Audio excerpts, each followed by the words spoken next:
یہ حدیث رمضان المبارک کی فضیلت، اس کے برکات، اس میں کیے جانے والے اعمال اور اس کے اجر و ثواب کے بارے میں ہے۔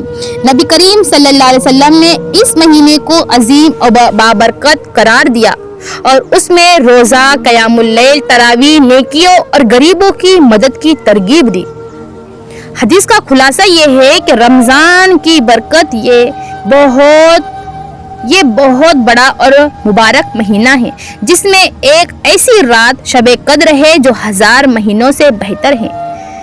اللہ تعالیٰ نے رمضان کے روزوں کو فرض قرار دیا اور اس کی راتوں میں قیام تراویح کو باعث ثواب بنایا۔ جو شخص اس مہینے میں کسی نفل عبادت سے اللہ کا قرب حاصل کرے اسے غیر رمضان میں فرض ادا کرنے کے برابر ثواب ملے گا، اور جو فرض ادا کرے گا اسے 70 گنا زیادہ اجر ملے گا۔ یہ مہینہ صبر، ہمدردی اور دوسروں کی مدد کرنے کا ہے۔ صبر کا بدلہ جنت ہے، اور جو کسی روزے دار کو افطار کرائے اس کے گناہ معاف کیے جائیں گے اور دوزخ سے نجات ملے گی۔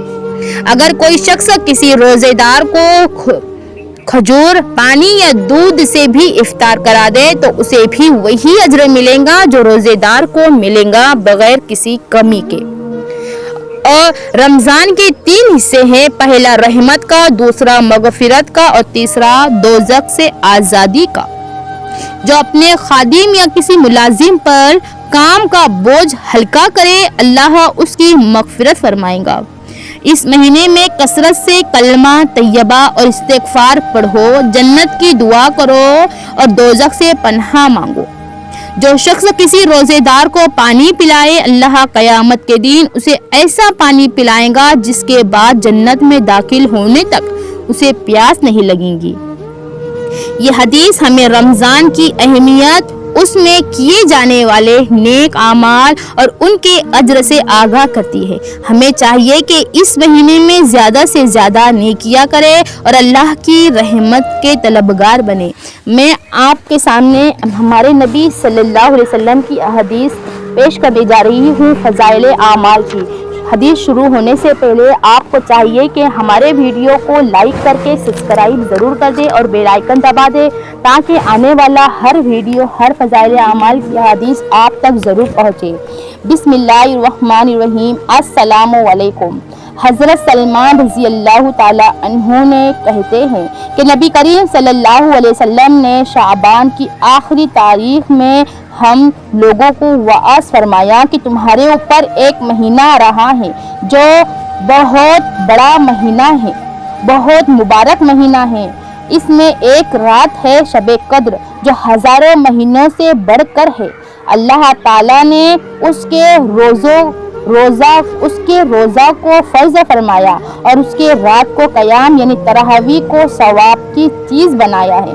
جو شخص اس مہینے میں کسی نیکی کے ساتھ اللہ کا قرب حاصل کرے ایسا ہے جیسا کہ غیر رمضان میں فرض ادا کیا، اور جو شخص اس مہینے میں کسی فرض کو ادا کرے وہ ایسا ہے جیسا غیر رمضان میں 70 فرض ادا کیے۔ یہ مہینہ صبر کا ہے اور صبر کا بدلہ جنت ہے، اور یہ مہینہ لوگوں کے ساتھ غم خواری کرنے کا ہے۔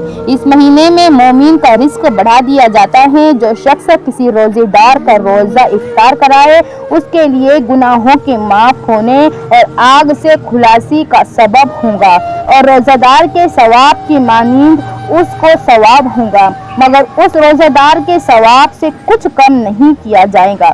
صحابہ رضی اللہ تعالی عنہ نے عرض فرمایا، یا رسول اللہ صلی اللہ علیہ وسلم، ہم میں سے ہر شخص تو اتنی وسعت نہیں رکھتا، اتنی طاقت نہیں رکھتا کہ لوگوں کو افطار کرائے، کہ روزہ دار کو افطار کرائے۔ تو آپ صلی اللہ علیہ وسلم نے فرمایا، پیٹ بھر کھلانے پر موقوف نہیں، یہ ثواب تو اللہ جل شانہ ایک کھجور سے کوئی افطار کرا دے یا ایک گھونٹ پانی پلا دے یا ایک گھونٹ لسی پلا دے اس پر بھی مرحمت فرما دیتے ہیں۔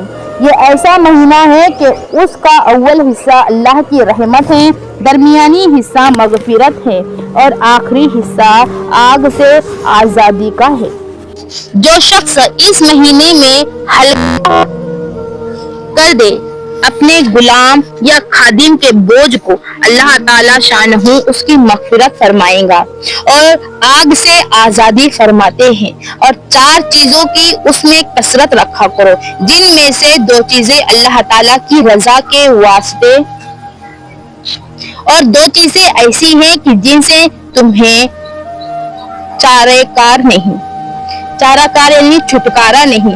پہلی 2 چیزیں جن سے تم اپنے رب کو راضی کرو وہ کلمہ طیبہ ہے اور استغفار کی کثرت ہے، اور دوسری 2 چیزیں یہ ہیں کہ جنت کی طلب کرو اور آگ سے پناہ مانگو۔ جو شخص کسی روزے دار کو پانی پلائے، حق تعالی شانہ قیامت کے دن میرے حوض کوثر سے اس کو ایسا پانی پلائیں گے جس کے بعد جنت میں داخل ہونے تک اسے پیاس نہیں لگے گی۔ یہ حدیث